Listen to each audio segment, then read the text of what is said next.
Assalamualaikum semuanya. Semoga kalian semua dalam keadaan sehat dan dilancarkan rezekinya. Amin ya robbal alamin. Di suatu pagi nan cerah, Abu Nawas duduk santai di depan rumahnya. Kemudian sang istri menghampiri dan membawakan secangkir teh hangat. Sang istri lalu berkata kepada Abu Nawas, "Wahai suamiku, sepertinya saya ingin buah jeruk. Maukah engkau membelikannya untukku?" tanya sang istri. Tanpa menunggu lama, setelah meneguk secangkir teh, Abu Nawas segera pergi ke pasar saat itu juga. Setibanya di sana, Abu Nawas memasuki toko yang menjual buah-buahan. Ia terlihat sibuk memilih buah jeruk yang manis. Satu persatu buahnya ia masukkan ke dalam keranjang dan ditimbang oleh si penjual. "Beli berapa kilo, Tuan?" tanya si pedagang. "2 kilo saja," jawab Abu Nawas. Disitulah Abu Nawas merasa ada yang tidak beres. Ia menduga kalau si pedagang curang dengan cara mengurangi timbangan. Dan ternyata benar. Setibanya di rumah, Abu Nawas menimbang kembali buahnya dan bobotnya memang kurang dari 2 kilo. "Kurang ajar, dia menipuku. Saya tidak akan beli di situ lagi," ucap Abu Nawas. Suatu hari ada seorang pengemis yang sering meminta-minta di pasar. Meskipun ia seorang pengemis, tapi ia orang yang sangat jujur. Saat ia berjalan meninggalkan pasar, tiba-tiba ia menemukan sebuah tas. Ia pun segera mengambil dan membukanya. "Ya Allah, tas siapa ini? Ada uang 1000 dinar di dalamnya. Aku harus mencari pemiliknya," pikir si pengemis. Si pengemis lalu segera kembali ke pasar. Setibanya di pasar, ia melihat seorang pedagang berteriak, "Bagi siapa saja yang menemukan tas berisi uang 1000 dinar, maka aku akan memberikan hadiah." Pedagang tersebut ternyata adalah pedagang buah yang terkenal curang, di mana tempo hari Abu Nawas juga belanja ke situ. Si pengemis segera menemui pedagang tersebut dan menyerahkan tas yang ia temukan.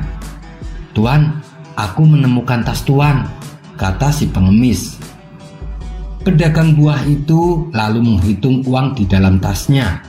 Jumlahnya masih utuh 1000 dinar. Sementara si pengemis masih berdiri di hadapannya. "Ngapain kamu masih di sini?" tanya si pedagang. "Bukankah Tuan berkata akan memberikan hadiah bagi siapa saja yang menemukannya?" "Aku menunggu hadiah dari Tuan," jawab si pengemis. Ternyata si pedagang bukan hanya curang, tapi ia adalah orang yang licik dan serakah. Ia pun tega hendak menipu si pengemis. "Hadiah? Apa saya tidak salah dengar? Tas ini seharusnya berisi 2000 dinar, tapi ini isinya 1000 dinar. Kau pasti yang mengambil sisanya. Pergilah sebelum aku laporkan kepada Tuan Hakim," kata si pedagang dengan kasar. "Aku memang pengemis, Tuan, tapi aku orang yang jujur," ujar si pengemis. "Kamu memang keras kepala. Mari kita bawa masalah ini kepada Tuan Hakim," ajak si pedagang. Akhirnya mereka berdua pergi menemui Tuan Hakim. Setibanya di sana, ternyata Tuan Hakim sedang buru-buru pergi ke istana. "Maaf, saya sedang sibuk sekarang. Saya tidak bisa menangani urusan kalian. Begini saja, kalian temui Abu Nawas. Dia pasti akan memberikan keputusan yang adil. Dia adalah orang kepercayaan Baginda Raja," tutur Tuan Hakim. Mereka berdua lalu menemui Abu Nawas di rumahnya. "Ada apa ini?" tanya Abu Nawas. "Saya mau minta keadilan, Tuan. Saya sudah menolong dia menemukan tasnya yang hilang, tapi saya malah dituduh mencuri," ujar si pengemis. Dia memang mengembalikan tas saya, tapi isinya berkurang. Seharusnya ada 2000 dinar, tapi tinggal 1000 dinar. Pasti dia telah mencuri sisanya, kata si pedagang tak mau kalah. Sejenak Abu Nawas terdiam. Bukankah pedagang ini yang terkenal curang? Pasti dia telah berbohong, pikir Abu Nawas. Sini tasnya, saya mau lihat, perintah Abu Nawas. Si pedagang lalu menyerahkan tasnya yang berisi 1000 dinar. Apakah kamu yakin tas ini isinya 2000 dinar? Tanya Abu Nawas kepada si pedagang. Iya tuan, saya yakin sekali kalau tas ini berisi 2000 dinar, jawab si pedagang. Dan kamu, apa kamu yakin tas yang kamu temukan berisi 1000 dinar? Tanya Abu Nawas kepada si pengemis. Benar tuan, jawab si pengemis. Kamu sama sekali tidak mengambil uangnya? Tanya Abu Nawas kembali. Sumpah tuan, saya tidak mengambilnya. Saya memang pengemis, tapi saya orang yang jujur, jawab si pengemis. Dia bohong tuan, tas itu seharusnya berisi 2000 dinar, sergah si pedagang. Sudah, begini saja. Saya mau tanya sekali lagi. Kamu yakin tas kamu berisi 2000 dinar? Tanya Abu Nawas kepada si pedagang. Saya yakin sekali tuan, jawab si pedagang. Kau bilang tasmu berisi 2000 dinar. Sementara tas yang ditemukan oleh si pengemis isinya 1000 dinar. Berarti tas yang ia temukan bukan milik kamu. Sekarang tas ini akan saya serahkan kepada si pengemis. Dialah pemilik tas tersebut karena ia telah menemukannya, kata Abu Nawas. Tapi tuan, tas itu persis punya saya, balas si pedagang. Tas seperti itu banyak dijual di pasar. Bukan hanya kamu saja yang memiliki tas seperti itu. Sekarang lebih baik kamu pulang, atau aku adukan kamu kepada Baginda Raja kalau kamu sering curang saat berdagang, ancam Abu Nawas. Mendengar itu, si pedagang langsung pucat pasi. Daripada ia harus menerima hukuman, lebih baik ia kehilangan uang 1000 dinar jatuh ke tangan si pengemis. Kisah selanjutnya. Di sebuah rumah kecil nan sederhana, tinggallah seorang lelaki tua yang bijak. Dia bernama Abu Nawas. Kehidupan Abu Nawas jauh dari kata mewah. Namun ia selalu bersyukur atas apa yang dimilikinya. Ia mempunyai sebidang tanah yang ia kelola dengan penuh ketekunan. Dibantu oleh seekor keledai yang sangat penurut dan kuat. Keledai yang dimilikinya punya kecerdasan dan kegesitan dan telah membantu banyak pekerjaan. Sebab itulah Abu Nawas sangat menyayanginya. Ia merawatnya dengan penuh perhatian dan kasih sayang. Suatu hari, keponakan Abu Nawas yang masih muda datang ke rumahnya untuk mencari pekerjaan di kota. Kemudian Abu Nawas menyarankan agar membantu pekerjaan dia saja, yaitu mengelola ladang yang dimilikinya. Keponakannya pun menuruti saran tersebut. Mereka berdua bekerja dengan dibantu oleh keledainya yang kuat dan pandai. Kabar tentang kecerdasan keledainya akhirnya terdengar hingga ke telinga Gubernur Baghdad. Ia pun menjadi sangat penasaran dan ingin membelinya. Lalu Tuan Gubernur mendatangi Abu Nawas dan menawarkan harga yang sangat tinggi. Namun meski hidup dalam kemiskinan, Abu Nawas dengan tegas menolak tawaran tersebut. Karena bagi Abu Nawas, keledainya sudah menjadi bagian dari keluarganya. Ia tak mau terpisah dari keledainya. Keputusan Abu Nawas membuat Tuan Gubernur menjadi marah dan kecewa. Ia pun menebar fitnah dan berita bohong tentang Abu Nawas.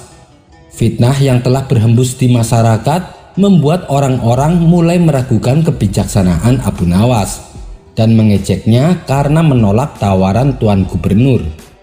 Mendengar ejekan dan fitnah yang beredar tak membuat Abu Nawas berkecil hati. ia sama sekali tak terpengaruh oleh keadaan. Keponakan Abu Nawas yang melihat keadaan itu sempat menanyai dan ikut prihatin. "Kenapa paman diam saja? Berita tentang paman kan tidak benar. Biasanya paman selalu melawan bila ada pejabat yang sewenang-wenang," kata keponakannya. "Tidak apa-apa, biarkan saja, nanti juga akan reda dengan sendirinya," balas Abu Nawas. Seminggu setelah kejadian itu, nasib sial kembali menimpa Abu Nawas. Keledai satu-satunya hilang dari kandang. Ia pun panik dan mencarinya ke seluruh penjuru desa. Setelah seharian berkeliling desa, keledai kesayangannya tak kunjung ditemukan. Hal ini membuat orang-orang semakin mencemooh Abu Nawas, terutama oleh Tuan Gubernur. Tuan Gubernur yang masih memendam rasa kesalnya berkata kepada orang-orang bahwa Abu Nawas pantas mendapat kesialan karena telah menolak tawaran dirinya. Namun bagi Abu Nawas, hal ini tak perlu membuatnya larut dalam kesedihan. Ia pun kembali bekerja mengelola ladang seperti biasanya. Beberapa hari kemudian, di pagi hari saat Abu Nawas berada di ladangnya, terlihat dari kejauhan dari arah hutan, keledainya kembali berlari ke arahnya. Namun yang membuat Abu Nawas terkejut, keledainya tidak datang sendirian. Ia membawa 5 keledai liar yang gagah dan sehat. Lalu oleh Abu Nawas, mereka semua ditampung di belakang pekarangan rumahnya. Peristiwa itu tentu saja dengan cepat menyebar ke seluruh penjuru desa. Hingga tadinya orang-orang yang mencemooh Abu Nawas kini tercengang dan kagum dengan keberadaan keledainya. Ketika orang-orang menanyakan hal itu, Abu Nawas menjelaskan bahwa keledainya ternyata pergi ke hutan untuk mencari kawan yang baru dan kembali dengan membawa ke-5 keledai tersebut. Para warga pun memberi kata selamat kepada Abu Nawas. Mereka juga mengatakan bahwa Abu Nawas adalah orang yang paling beruntung. Namun Abu Nawas terlihat tenang dan biasa saja. Seharusnya itu adalah menjadikan momen yang sangat membahagiakan. Disitulah para warga mulai menyadari bahwa Abu Nawas memang orang yang bijak, yang bisa tetap tenang meskipun dalam keadaan buruk ataupun dalam keadaan bahagia. Akan tetapi kebahagiaan Abu Nawas tidak berlangsung lama. Ketika keponakannya menunggangi keledai, tiba-tiba ia meronta-ronta yang membuat keponakannya terjatuh dan mengalami luka-luka yang cukup parah. Kakinya patah dan mau tidak mau ia harus menghabiskan waktunya berbaring di tempat tidur untuk pemulihan. Orang-orang kembali menyalahkan Abu Nawas. Mereka menganggap keledai miliknya hanya membawa kesialan. Namun Abu Nawas tetap bersabar dan selalu berprasangka baik dengan kecelakaan yang menimpa keponakannya. 1 minggu setelah itu, pihak istana memberitahu ke seluruh penduduk desa akan adanya perang melawan kerajaan lain, dan semua pemuda penduduk desa diwajibkan ikut dalam peperangan tersebut. Adapun keponakan Abu Nawas yang masih dalam keadaan cedera tidak diwajibkan untuk ikut serta. Disinilah Abu Nawas mengucapkan rasa syukurnya. Keponakannya terhindar dari bahaya perang berkat keledai kesayangannya. Beberapa penduduk desa menemui Abu Nawas dengan menangis. Mereka berkata, "Beruntung sekali nasibmu Abu Nawas, karena keponakanmu tidak ikut berperang, sedangkan kami harus kehilangan anak-anak kami." Abu Nawas pun mencoba menenangkan mereka dan menasehati supaya selalu berprasangka baik. Kisah selanjutnya. Di suatu sore yang cerah, Abu Nawas terlihat ngobrol santai bersama kawan-kawannya di warung. Lalu datanglah Abu Jahil dan ikut nimbrung bersamanya. Obrolan mereka pun semakin seru, apalagi kala itu sedang membahas tentang seorang wanita. Lalu tiba-tiba terucap sebuah pertanyaan dari salah satu orang yang ada di situ. "Menurut kalian, kalau mencari seorang istri, pilih yang cantik tapi bandel atau pilih yang jelek tapi penurut?" Abu Jahil dengan penuh percaya diri menjawab pertanyaan tersebut. Pilih wanita yang jelek tapi penurut, contohnya aku. Meskipun istriku jelek, tapi yang penting penurut, terang Abu Jahil. Mereka pun setuju dengan jawaban tersebut dan memuji pilihan Abu Jahil. Namun, ketika mereka menanyakan hal itu kepada Abu Nawas, jawabannya sungguh di luar dugaan. Bahkan jawaban yang ia berikan membuat Abu Jahil meradang. Bagaimana menurutmu Abu Nawas? Kalau mencari istri, pilih yang cantik tapi bandel atau pilih yang jelek tapi penurut? Tanya mereka. Tentu saja aku pilih yang cantik tapi bandel, jawab Abu Nawas. Abu Jahil yang tersinggung dengan jawaban Abu Nawas langsung membantahnya. Percuma punya istri cantik tapi bandel, yang ada malah bikin sakit hati, ujar Abu Jahil. Orang-orang yang mendengar alasan Abu Jahil sepakat dan membenarkannya. Wahai Abu Nawas, benar apa yang dikatakan Abu Jahil. Kenapa kau memilih sebaliknya? Tanya mereka. Dengan tenang Abu Nawas menjawab, begini kawan-kawan, kalau istri cantik tapi bandel, lalu kita doakan terus-menerus, suatu saat akan jadi penurut. Beda dengan istri jelek, meski kita doakan sampai mati pun, wajahnya tidak akan berubah jadi cantik, celetuk Abu Nawas. Spontan orang-orang tertawa mendengarnya. Adapun Abu Jahil memilih meninggalkan mereka karena tak kuat menahan emosinya. Kisah selanjutnya. Kita pasti sudah tahu bahwa Abu Nawas merupakan tokoh sufi yang sangat terkenal akan kecerdikannya. Bukan hanya cerdik, tapi ia juga terkenal akan kelucuannya. Hal inilah yang membuat orang-orang merasa betah kumpul bersamanya. Kehadiran Abu Nawas seolah bagaikan magnet. Dimanapun ia berada selalu dikerumuni oleh kawan-kawannya. Dan ternyata di balik tingkah lucunya, Abu Nawas juga merupakan sosok yang sangat dermawan. Meskipun hidup pas-pasan, ia selalu menyisihkan rizkinya untuk orang-orang miskin. Dikisahkan ada dua sahabat karib. Mereka sama-sama berprofesi sebagai seorang pengemis. Mengetahui akan kedermawanan Abu Nawas, kedua pengemis ini berinisiatif mendatangi rumah Abu Nawas.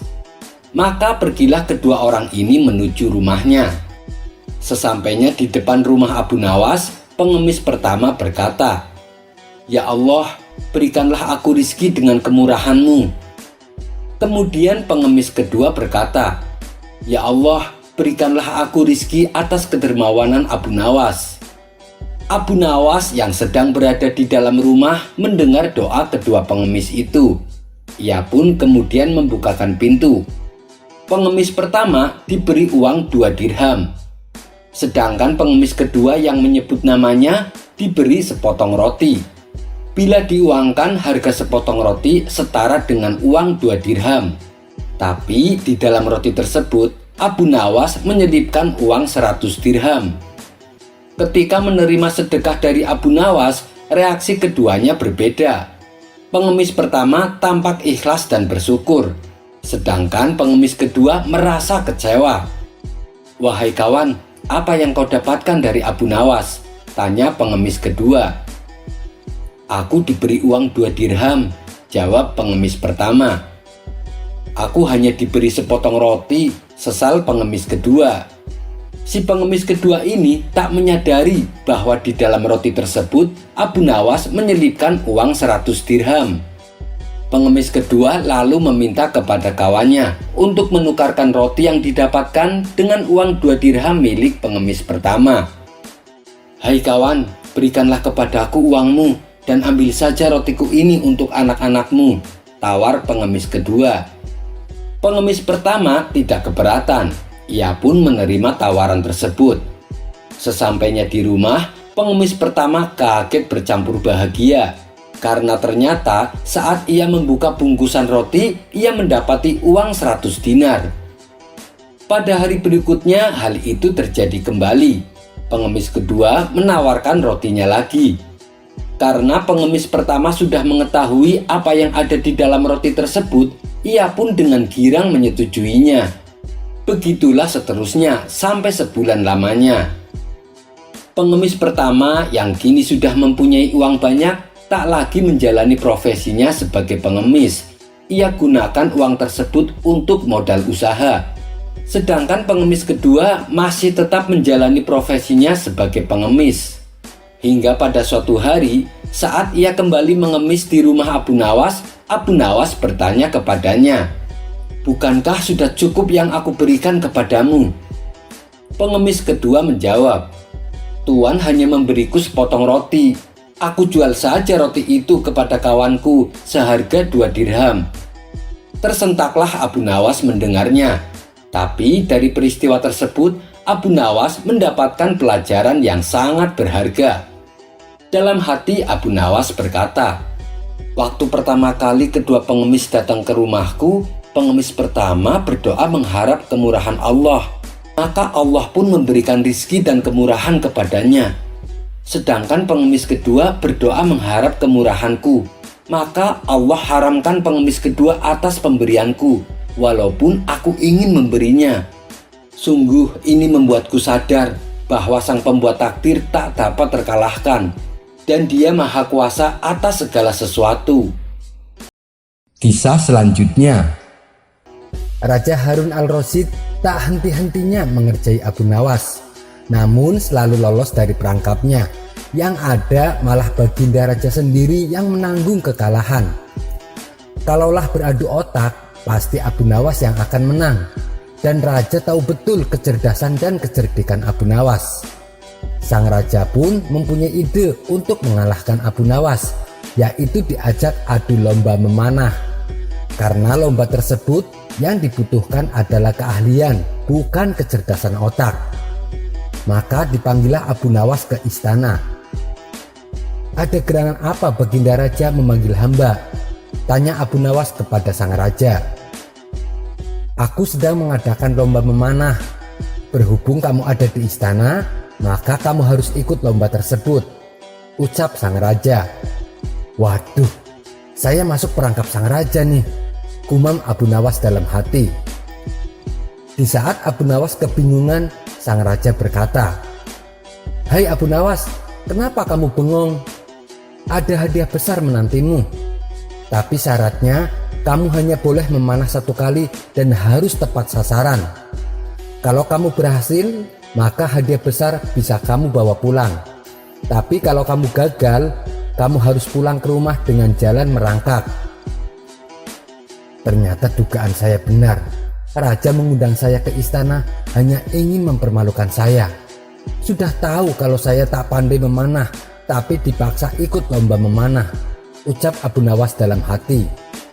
Ia pun berpikir keras agar lepas dari jebakan sang raja. Abu Nawas dengan berat hati mengambil busur dan tempat anak panah. Otaknya terus berputar mencari cara supaya dirinya tidak dipermalukan oleh sang raja. Akhirnya dengan memantapkan hati, Abu Nawas membidik sasaran. Ia pun mulai memanah. Sudah bisa ditebak, anak panah melesat jauh dari sasaran. Namun dengan kecerdikannya, Abu Nawas berteriak, "Itu tadi gaya memanah Tuan Menteri." Segera dicabutnya sebuah anak panah lagi. Ia membidiknya dan memanah lagi. Masih juga panah melesat dari sasaran. Abu Nawas berteriak lagi. Demikianlah gaya Tuan Wali Kota memanah. Baginda Raja menjadi tidak sabar. Ia pun berteriak, "Hai Abu Nawas, mana gaya memanahmu?" "Tenang Baginda, gaya hamba tentu lebih baik," ujar Abu Nawas tetap berlagak pintar. Selanjutnya Abu Nawas segera mencabut sebuah anak panah lagi. Ia membidik dan memanah lagi dan melesat lagi, bahkan makin jauh dari sasaran. Ia berteriak lebih keras lagi, "Ini gaya Tuan Lurah memanah." "Wahai Abu Nawas, yang aku minta gaya memanahmu, bukan gaya orang lain," hardik sang raja. Abu Nawas nyaris putus asa, tapi tetap menunjukkan wajah lucunya. "Tenang Baginda, tenang. ucapnya seraya mengambil anak panah lagi. Ini adalah untuk yang keempat kalinya Abu Nawas mencabut anak panah. Beruntung baginya, kali ini anak panah secara kebetulan melesat menyentuh sasaran. Ia pun berteriak sangat kencang. Inilah gaya Abu Nawas memanah. Untuk itu kita tunggu hadiah dari Paduka Raja. Melihat kecerdikan Abu Nawas, sang raja pun tak henti-hentinya tertawa. Kamu memang cerdik Abu Nawas, kata sang raja sambil menyerahkan hadiahnya. Kisah selanjutnya. Dikisahkan ada seorang lelaki yang pelit sekali. Saking pelitnya, ia selalu memikirkan bagaimana cara terbaik agar ia tak terlihat memiliki banyak harta, sehingga orang-orang di sekitarnya tidak akan meminta apapun darinya meskipun sedikit. Hingga pada suatu hari, ia berkeliling ke desa-desa tetangga. Di desa pemberhentiannya terakhir, ia menemukan desa yang mana semua penduduknya suka menolong dan dermawan. Lalu lelaki pelit ini berpura-pura menjadi orang yang sangat miskin. Tujuannya agar para penduduk desa iba padanya. Tanpa menaruh curiga, warga pun memberikan santunan banyak sekali, dari makanan, uang, dan juga baju. Kesempatan ini lalu ia manfaatkan untuk menimbun harta dan kekayaan. Kalau begini caranya, aku bisa kaya tanpa harus bekerja, pikir si lelaki kegirangan.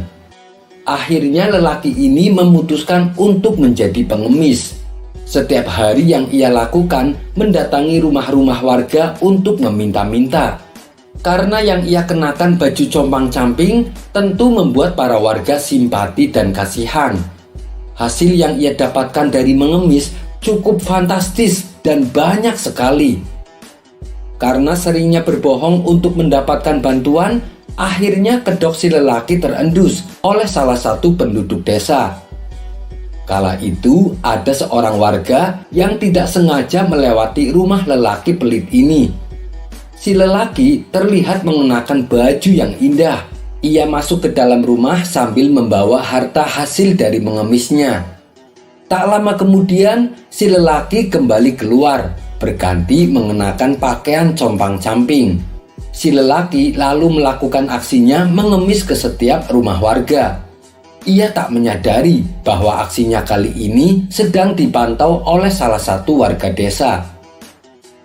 Kabar tentang kebohongan si lelaki akhirnya beredar di masyarakat. Para penduduk desa kini tak lagi memperdulikannya. Apabila si lelaki datang mengemis, para warga terus saja melanjutkan aktivitasnya, mengacuhkan rengekan dan tangisan palsu si lelaki pengemis. Terlebih saat mereka mengetahui apa yang dilakukan laki-laki itu dengan pemberian susu dan madu dari warga. Karena ternyata diam-diam ia menimbunnya dan tak mau sedikit pun berbagi dengan tetangga sebelah. Tidak hanya menimbun susu dan madu, pria tersebut juga memendam uang dan harta hasil mengemisnya di dalam tanah di bawah rumahnya. Tujuannya supaya tak ada seorang pun yang tahu. Sementara itu di sebuah istana yang megah, Baginda Raja terlihat sedang ngobrol asik dengan Abu Nawas. Saya dengar kabar katanya di seberang sana ada desa yang hampir semua penduduknya dermawan. Apa betul Abu Nawas? Tanya Baginda Raja di sela-sela obrolannya. Saya sendiri belum tahu pasti Paduka, karena saya belum pernah ke sana. Tapi yang saya dengar memang demikian adanya, sahut Abu Nawas. Baginda Raja pun menjadi penasaran dan terbesit keinginan untuk meninjau desa tersebut. Apa perlu saya temani Paduka? Tawar Abu Nawas. Tidak usah, aku ingin melakukannya sendiri tanpa didampingi siapapun, balas Baginda Raja. Keesokan harinya, Baginda Raja segera memulai perjalanannya. Ia berangkat dengan pakaian biasa dan tanpa seorang pun yang mendampingi. Tujuannya agar tidak diketahui identitasnya. Setelah menempuh perjalanan yang cukup jauh, Baginda Raja belum juga menemukan desa tersebut. Naasnya, Baginda Raja lupa membawa bekal makanan dan minuman, sehingga dirinya merasakan letih dan lemas. Wajahnya menjadi pucat, tubuhnya pun gemetaran karena tak kuasa menahan haus dan lapar. Untunglah dari kejauhan ia bisa melihat beberapa rumah penduduk. Dengan segera ia mempercepat laju kudanya. Tak lama sampailah Baginda Raja di depan rumah si lelaki pelit. Sayangnya baru hendak turun dari kudanya, lelaki pelit itu justru membentaknya. "Hei, jangan turun di sini. Aku tidak punya apa-apa, walaupun hanya segelas air putih." Baginda Raja pun terkejut mendengarnya. Katanya desa ini warganya dermawan semua, tapi kenyataannya tidak demikian, pikir Baginda Raja dalam hati. Terpaksa ia pun melanjutkan perjalanannya dengan sempoyongan. Karena tak kuasa menahan letih serta lapar, Baginda Raja pun terjatuh dan pingsan di tengah jalan. Saat ia tersadar, ternyata ia sudah terbaring di salah satu rumah warga. Ia tengah dikerumuni orang-orang yang khawatir dengan kondisinya. Setelah Baginda Raja siuman, para warga lalu memberinya makan dan minum. "Kamu dari mana? Kenapa sampai pingsan?" tanya salah satu warga. Tapi Baginda Raja sengaja menutupi jati dirinya. Ia berpura-pura mengaku dari desa seberang yang sedang melakukan perjalanan jauh. "Kalau kelelahan dan lapar, berhentilah dahulu, mampir dan istirahatlah di salah satu rumah kami. Pasti akan dipersilahkan dan diberi makan," kata para warga. "Saya sudah sempat berhenti di salah satu rumah warga, tapi saya malah dibentak dan diusirnya," balas Baginda Raja. Mendengar itu, para warga pun terkejut karena belum pernah seorang warga pun yang mengusir orang asing saat meminta bantuan, apalagi dengan kondisi yang tengah kelelahan dan kelaparan. Setelah ditelusuri, ternyata warga yang mengusirnya adalah warga pendatang. Dia adalah lelaki kikir yang suka mengemis. Para warga pun meminta maaf dan memberitahu kepada Baginda Raja siapa orang yang mengusirnya itu. Ketika kondisinya sudah pulih benar, Baginda Raja akhirnya meminta izin untuk pamit. Ia pun menyampaikan terima kasih kepada para penduduk yang telah membantunya dengan sangat tulus. Saat Baginda Raja memacu kudanya kembali, ia terus memikirkan kebaikan hati para warga desa tersebut. Selang beberapa hari, desa tadi dihebohkan dengan datangnya serombongan pasukan berkuda dari kerajaan. Seakan tak percaya apa yang mereka lihat, para penduduk desa itu pun berhamburan keluar dari rumahnya. Tamu mereka kini membawakan sejumlah kuda yang mana mengangkut banyak makanan dan emas, lalu dibagikan pada tiap-tiap penduduk desa. Saking terkejutnya, mereka hanya bengong saat menerima pembagian hadiah. Mereka pun masih bertanya-tanya siapa orangnya yang telah memberikan hadiah begitu banyak. Setelah semua penduduk mendapatkan bagiannya, Baginda Raja yang berada di posisi paling belakang akhirnya muncul dan memperkenalkan diri. Ia segera turun dari kudanya dan menyalami satu persatu penduduk desa. Seketika itu juga penduduk desa baru mengetahui dia adalah sang penunggang kuda yang tersesat dan kelelahan, yang ternyata adalah rajanya sendiri. Dengan perasaan bahagia dan terharu, Baginda Raja kemudian menyampaikan terima kasih kepada seluruh penduduk desa. Tak berhenti sampai di situ, Baginda Raja juga mengundang mereka ke istana untuk menghadiri jamuan khusus. Pada keesokan harinya, para warga desa tersebut datang ke istana memenuhi undangan Baginda Raja. Di saat perjamuan berlangsung, Baginda Raja memanjatkan syukur tak terkira karena masih ada banyak orang dermawan di wilayahnya yang ia pimpin. Mendengar kebahagiaan Baginda Raja, warga desa yang baik hati itu pun turut berbahagia. Tapi tiba-tiba di tengah-tengah acara, Baginda Raja dikejutkan oleh suara tangisan seseorang yang merengek meminta masuk ke dalam istana. Karena penasaran, Baginda Raja meminta pengawalnya untuk mempersilahkan orang tersebut masuk dan menyampaikan keluhannya. Ternyata yang menghadap Baginda Raja adalah laki-laki kikir yang menolak membantunya beberapa waktu lalu. Di hadapan Baginda Raja, ia menangis terseduh-seduh. Kenapa Paduka tidak menuju rumahku saja? Kenapa Paduka tidak menjadi tamuku saja? Andai saja Paduka menjadi tamuku, maka saya juga akan turut diundang dan ikut memperoleh bongkahan emas." Si lelaki kikir ini masih belum juga menyadari bahwa orang yang dibentak dan diusirnya tempo hari adalah Baginda Raja sendiri. Mendengar perkataan si lelaki kikir, semua orang pun tertawa serta memintanya untuk segera pulang.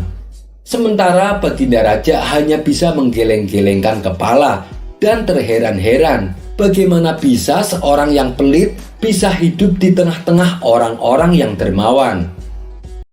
Kisah selanjutnya.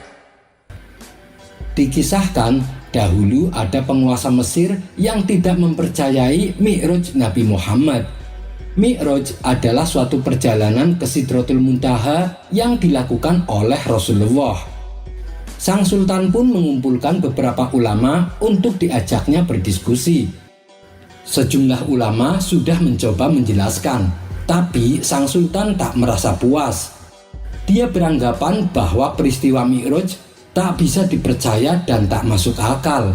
Bagaimana mungkin dalam semalam Rasulullah dibawa ke langit, dan dalam semalam Rasulullah bisa menyaksikan surga dan neraka. Bahkan beliau bertemu dan berbicara dengan Allah sampai 90.000 kali. Belum lagi berbagai peristiwa lain, seperti dikembalikannya ke kamarnya sementara tempat tidurnya masih hangat, dan juga kendi air yang terguling karena tersentuh Rasulullah waktu berangkat. Masa saat Rasulullah kembali, air yang tersisa di dalam kendi belum habis keluar? Itu sesuatu yang mustahil, kata Sang Sultan tak percaya. Kabar ini pun akhirnya sampai ke telinga seorang ulama yang bernama Syekh Syihabuddin. Beliau adalah seorang ulama karismatik yang terkenal akan keistimewaan karomahnya. Segera saja beliau berangkat ke istana dan menghadap Sang Sultan. "Wahai Tuan, saya akan membuktikan kalau peristiwa Mi'raj Rasulullah memang benar adanya," kata Syekh Syihabuddin. "Baik, tunjukkan padaku," balas Sang Sultan. Kemudian Syekh Syihabuddin mengajak Sang Sultan masuk ke dalam salah satu ruangan yang ada di istana, di mana ruangan tersebut terdapat 4 jendela. Lalu ia meminta kepada Sang Sultan untuk membuka jendela yang pertama. Ketika jendela dibuka, Sang Sultan terkejut bukan main. Pasalnya, ia melihat pegunungan nun jauh di sana. Bersamaan dengan itu, tampak jutaan prajurit berlari dan hendak menyerang kerajaannya. Sang Sultan pun menjadi sangat ketakutan. "Jangan khawatir, tak ada apa-apa. Tutup jendelanya dan buka kembali," perintah Syekh Syihabuddin. Sang Sultan segera menuruti perintahnya. Sontak ia dibuat kebingungan, sebab jutaan prajurit yang tadi ia lihat tak ada satupun yang nampak. Bahkan pemandangan pegunungan juga hilang. Yang terlihat hanya ruangan taman istana. Kemudian Syekh Syihabuddin perintahkan Sang Sultan untuk membuka jendela yang kedua. Begitu jendela dibuka, Sang Sultan seketika menjadi panik. Bahkan ia sampai berteriak ketakutan. "Apa yang kau lihat?" tanya Syekh Syihabuddin. "Aku melihat api menyala sangat besar.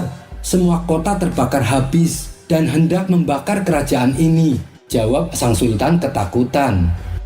"Jangan panik, tutup jendela itu dan buka kembali," perintah Syekh Syihabuddin. Sang Sultan pun menuruti perintahnya. Api yang tadi ia lihat kini menghilang. Begitu pula dengan pemandangan kota yang terbakar. Yang terlihat hanya ruangan taman istana. "Sekarang buka jendela yang ketiga," perintah Syekh Syihabuddin. Kali ini yang terlihat adalah banjir.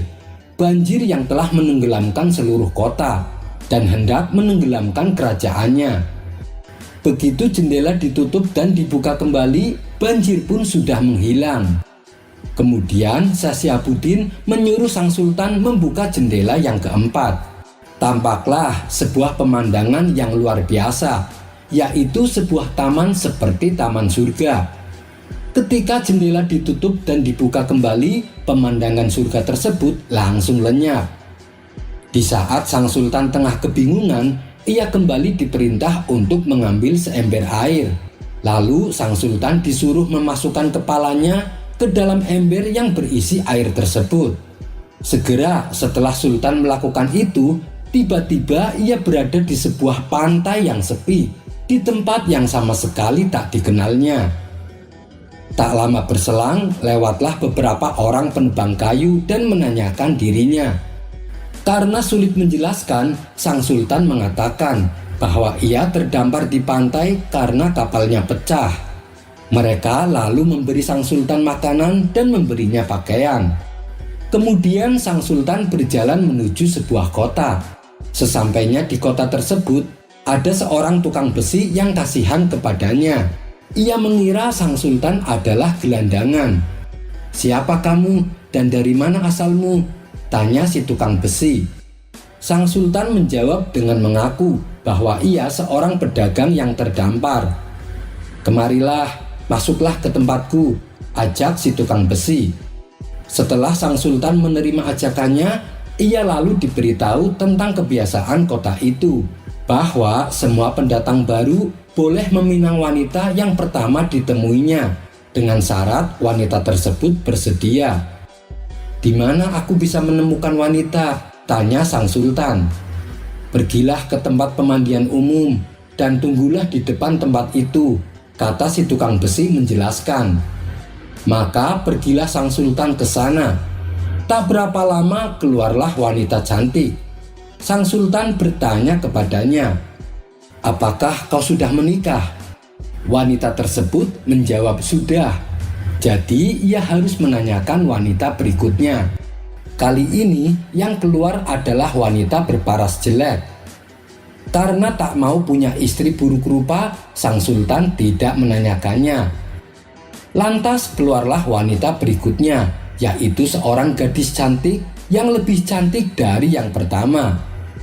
"Apakah kau sudah menikah?" tanya sang sultan. Gadis tersebut menjawab belum.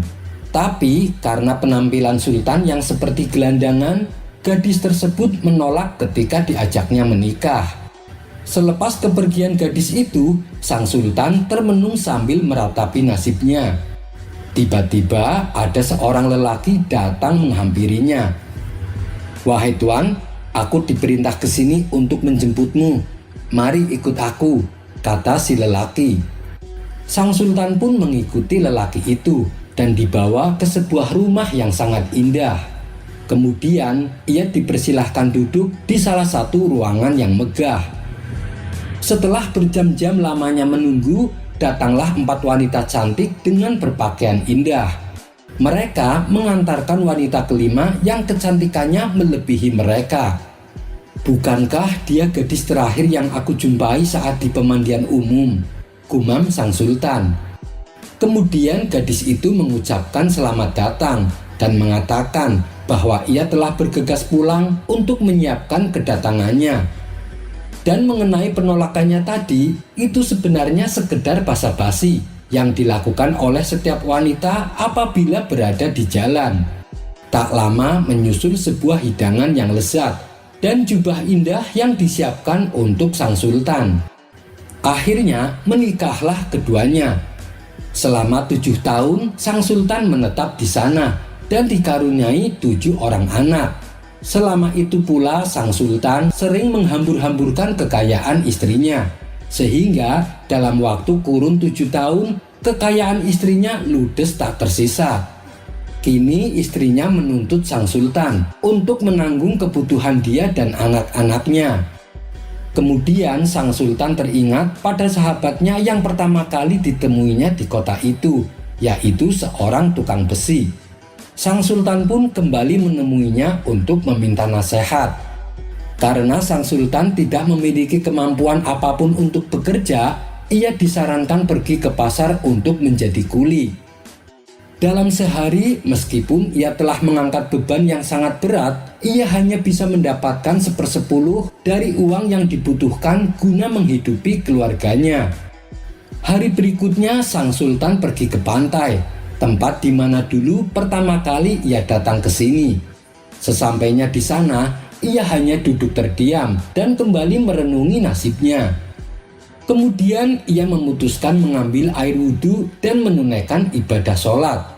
Pada saat itu, mendadak ia berada kembali di istananya bersama-sama dengan Syekh Syihabuddin dan segenap pejabat kerajaan. Sang Sultan pun merasa bahagia dan tak henti-hentinya bersyukur. Ketika ia menoleh ke arah Syekh Syihabuddin, amarah Sang Sultan langsung bergejolak. "Hai orang jahat, 7 tahun aku dalam pengasingan. 7 tahun aku menghidupi keluarga dan harus menjadi kuli. Apakah kau tidak takut kepada Allah hingga berani melakukan hal ini terhadapku?" bentak Sang Sultan. "Wahai Sultan, peristiwa yang kau alami tidaklah seperti yang kau pikirkan," tutur Syekh Syihabuddin. "Maksudmu bagaimana?" tanya Sang Sultan tak mengerti. "Kejadian itu hanya sesaat, yakni saat kau mencelupkan wajah ke dalam air, bukan 7 tahun, kata Syekh Syihabuddin memberitahu. Spontan Sang Sultan terkejut mendengarnya. "Bagaimana mungkin?" pikir Sang Sultan. Ia pun lalu menanyakan hal itu kepada seluruh pejabat istana, dan mereka pun membenarkan apa yang dikatakan oleh Syekh Syihabuddin. Akan tetapi Sang Sultan sama sekali tidak mempercayai sepatah kata pun. Ia lalu segera perintahkan prajurit untuk menangkap dan memenggal kepala Syekh Syihabuddin. Syekh Syihabuddin yang sudah menduga perilaku Sang Sultan langsung menunjukkan karomah lainnya. Dalam sekejap, tiba-tiba ia menghilang dan sudah berada di kota Damaskus, di mana jarak antara Mesir dan Damaskus butuh waktu seminggu perjalanan. Kemudian dari kota Damaskus, Syekh Syihabuddin mengirim surat kepada Sang Sultan. Surat tersebut berisi sebagai berikut. 7 tahun telah berlalu bagi Tuan, seperti yang telah Tuan rasakan sendiri. Padahal yang Tuan alami hanya sesaat saja ketika wajah Tuan tercelup di air. Hal tersebut terjadi karena adanya kuasa Allah. Tujuan saya melakukan itu, saya bermaksud membuktikan tentang kebenaran kisah Mi'raj Rasulullah.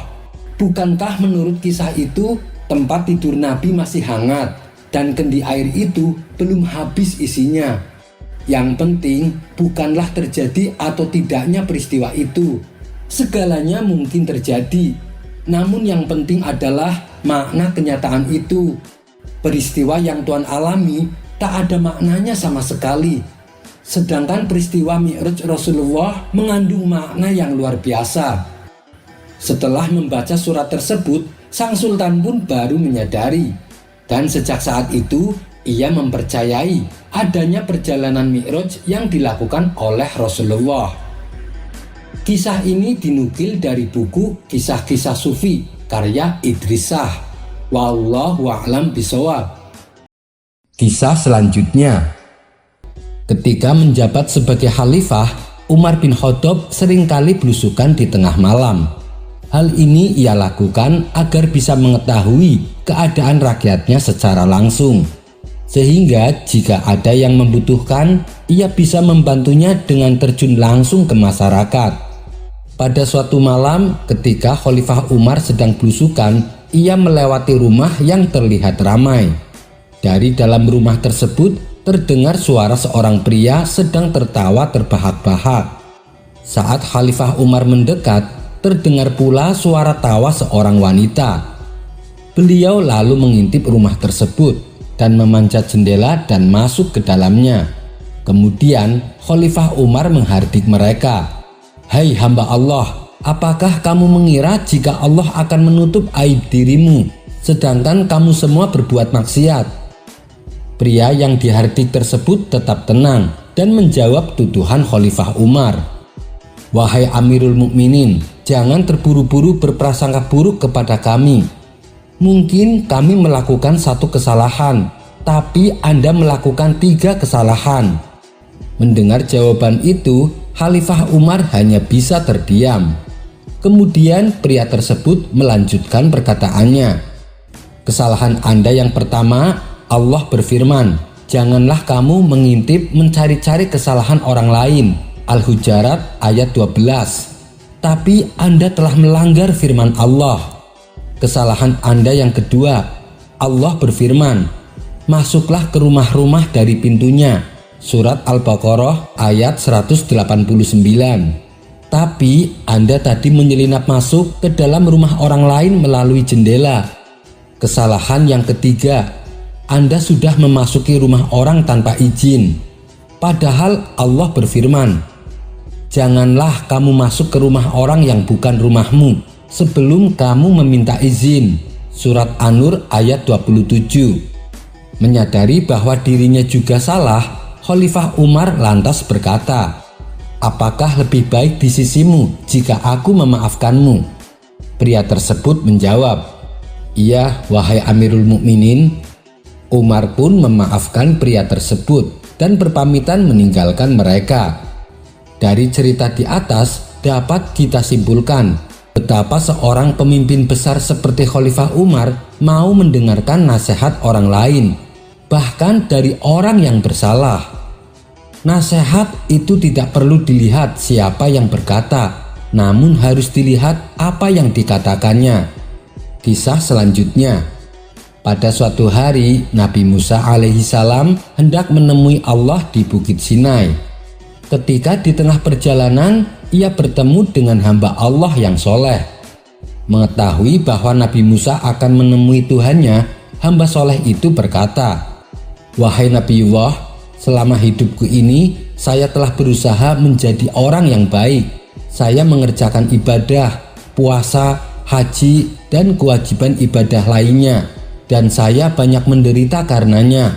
Namun itu tak masalah. Saya hanya ingin tahu apa yang Allah akan berikan kepadaku nanti. Tolong tanyakan kepadanya." Nabi Musa menyanggupinya dan berkata, "Baik, nanti akan aku sampaikan." Kemudian Nabi Musa melanjutkan perjalanannya. Belum juga sampai di Bukit Sinai, Nabi Musa kembali bertemu dengan seorang lelaki yang gemar mabuk dan berbuat maksiat. Perjalanan beliau pun terhenti karena lelaki tersebut sedang mabuk dan berdiri menghalangi jalannya. Begitu mengetahui kehadiran Nabi Musa, lelaki pemabuk itu bertanya, "Hendak kemana wahai Nabiullah?" Nabi Musa menjawab, "Aku hendak menemui Tuhanku di Bukit Sinai." Lelaki pemabuk itu kembali berkata, "Wahai Nabiullah, aku adalah peminum. Aku tidak pernah beribadah, tidak pula puasa atau amalan ibadah lainnya. Tapi tolong tanyakan kepada Tuhanmu apa yang dipersiapkan untukku olehnya nanti." Nabi Musa membalas, "Baik, nanti akan aku sampaikan." Singkat cerita, sekembalinya dari Bukit Sinai, Nabi Musa menemui kedua orang tersebut. Orang yang pertama didatanginya adalah hamba Allah yang soleh. Beliau pun menyampaikan berita dari Allah kepadanya. "Allah memberikanmu pahala besar dan hal yang indah-indah," tutur Nabi Musa. Namun hamba Allah yang saleh tersebut menanggapinya biasa saja, dan ia mengatakan bahwa ia telah menduga akan hal itu. Kemudian pergilah Nabi Musa menemui lelaki pemabuk untuk menyampaikan kabar dari Allah. Nabi Musa memberitahu bahwa pemuda itu akan diberikan tempat yang paling buruk. Ketika mendengar kabar tersebut, lelaki pemabuk itu berdiri dan menari-nari dengan sangat bahagia. Tentu saja perilaku lelaki itu membuat Nabi Musa merasa heran. Kenapa pemabuk itu justru gembira, padahal ia dijanjikan tempat yang paling buruk? Beliau lalu bertanya kepadanya, "Kenapa kau malah terlihat bahagia?" Lelaki pemabuk itu menjawab, "Aku tidak peduli tempat mana yang telah Tuhan persiapkan bagiku. Aku senang karena ternyata Tuhan masih ingat kepadaku.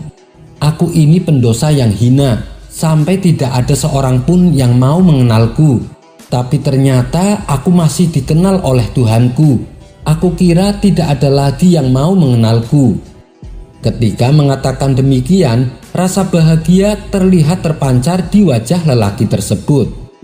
Setelah beberapa tahun kemudian, nasib kedua orang itu berubah.